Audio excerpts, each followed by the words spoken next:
19장.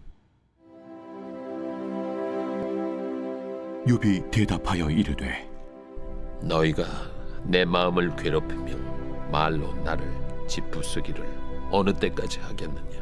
너희가 10번이나 나를 학대하고도 부끄러워 아니하는구나. 비록 내게 허물이 있다 할지라도 그 허물이 내게만 있느냐? 너희가 참으로 나를 향하여 자만하며 내게 수치스러운 행위가 있다고 증언하려면 하려니와, 하나님이 나를 억울하게 하시고 자기 그물로 나를 애워싸신 줄을 알아야 할지니라. 내가 폭행을 당한다고 부르짖으나 응답이 없고 도움을 간구하였으나 정의가 없구나. 그가 내 길을 막아 지나가지 못하게 하시고 내 앞길에 어둠을 두셨으며 나의 영광을 거두어 가시며 나의 관모를 머리에서 벗기시고 사면으로 나를 허르시니 나는 죽었구나. 내 희망을 나무 뽑듯 뽑으시고 나를 향하여 진노하시고 원수같이 보시는구나. 그 군대가 일제히 나와서 길을 도두고 나를 치며 내 장막을 둘러 진을 쳤구나. 나의 형제들이 나를 멀리 떠나게 하시니 나를 아는 모든 사람이 내게 낯선 사람이 되었구나. 내 친척은 나를 버렸으며 가까운 친지들은 나를 잊었구나. 내 집에 머물러 사는 자와 내 여종들은 나를 낯선 사람으로 여기니 내가 그들 앞에서 타국 사람이 되었구나. 내가 내 종을 불러도 대답하지 아니하니 내 입으로 그에게 간청하여야 하겠구나. 내 아내도 내 숨결을 싫어하며 내 허리의 자식들도 나를 가련하게 여기는구나. 어린아이들까지도 나를 업신여기고 내가 일어나면 나를 조롱하는구나. 나의 가까운 친구들이 나를 미워하며 내가 사랑하는 사람들이 돌이켜 나의 원수가 되었구나. 내 피부와 살이 뼈에 붙었고 남은 것은 겨우 잇몸뿐이로구나. 나의 친구야, 너희는 나를 불쌍히 여기다오. 나를 불쌍히 여기다오. 하나님의 손이 나를 치셨구나. 너희가 어찌하여 하나님처럼 나를 박해하느냐? 내 살로도 부족하냐? 나의 말이 곧 기록되었으면, 책에 씌워졌으면, 철필과 납으로 영원히 돌에 새겨졌으면 좋겠노라. 내가 알기에는 나의 대속자가 살아계시니 마침내 그가 땅 위에 서실 것이라.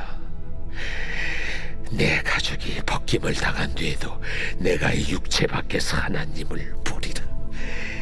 내가 그를 보리니 내 눈으로 그를 보기를 낯선 사람처럼 하지 않을 것이라. 내 마음이 초조하구나. 너희가 만일 이르기를 우리가 그를 어떻게 칠까 하며 또 이르기를 이래 뿌리가 그에게 있다 할진대, 너희는 칼을 두려워할지니라. 분노는 칼의 형벌을 부르나니 너희가 심판장이 있는 줄을 알게 되리라.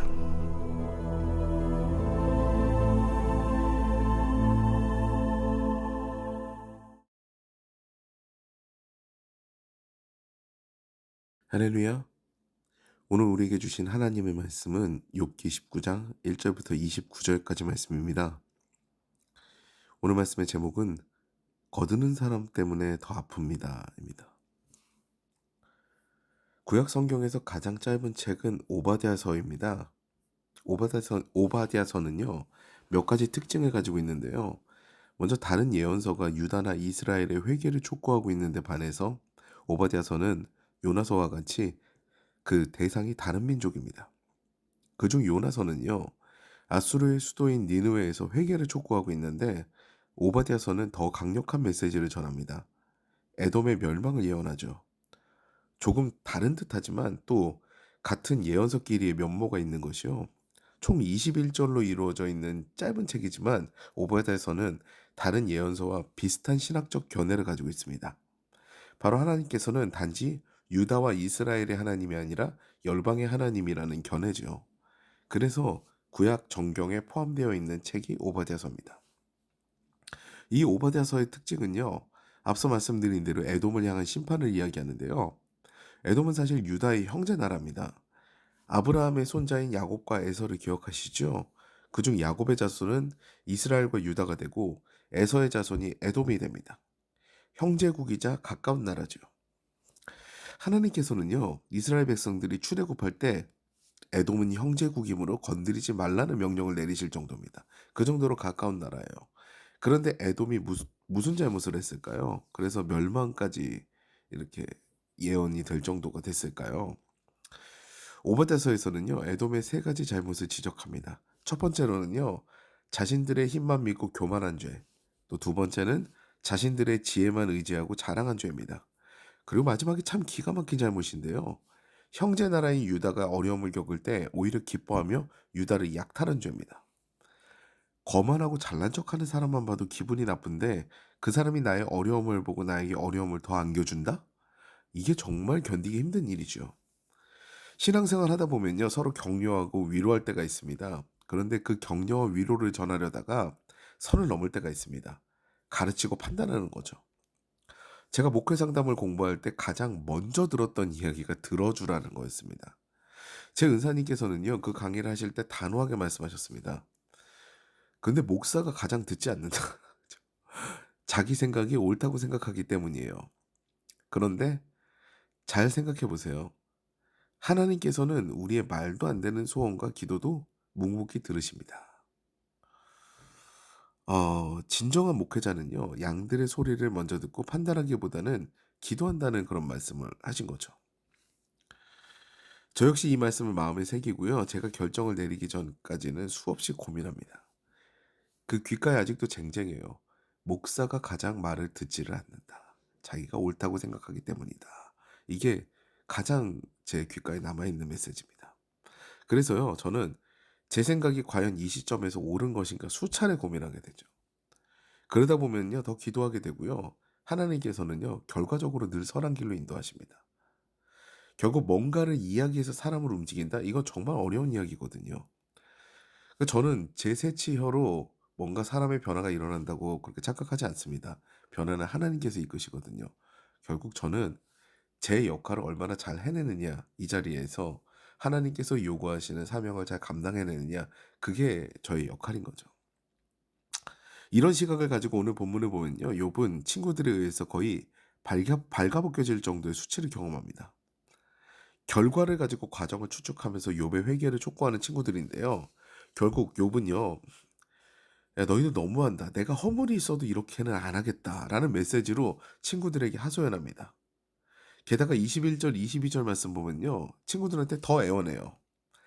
나의 친구야, 너희는 나를 불쌍히 여겨다오. 나를 불쌍히 여겨다오. 하나님의 손이 나를 치셨구나. 너희가 어찌하여 하나님처럼 나를 박해하느냐. 내 살로도 부족하냐. 하나님께서 치시는 것도 아픈데 너희들이 치는 것은 그거 못지않게 너무 아프다.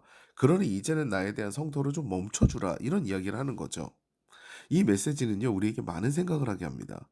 허물이 보여도 그 허물을 지적하는 것이 쉬우면 안 된다는 이야기죠. 아프다는 이야기예요. 우리는 연약한 사람입니다. 그런데 판단하고 지적한다는 것은요, 내가 다른 사람보다 우위에 있다고 착각을 할 때 일어납니다. 우리 결국 다 사람이거든요. 진정한 그리스도인은요, 자녀들에게도 눈높이를 맞춰서 훈계합니다. 너 이거 잘못했어, 고쳐야 돼 라는 말보다는 네가 이런 행동을 하면은 아빠가 마음이 아프다, 안 했으면 좋겠어 라는 어구를 사용하게 되죠. 우리 주님께서는 우리의 모든 것을 다 아십니다. 그래서 우리의 허물이 보이실 거예요. 근데 우리의 허물이 보이실 때마다 주님께서 지적하시면 우리가 살 수가 있을까요? 살 수 없겠죠. 그러므로 우리도요, 판단하고 지적하기보다는 허물이 보이는 형제를 위해서도 기도하는 자가 되어야 할 것입니다. 그런 그리스도의 마음으로 오늘 하루를 시작하시는 저 여러분 되시기를 주님의 이름으로 축원합니다.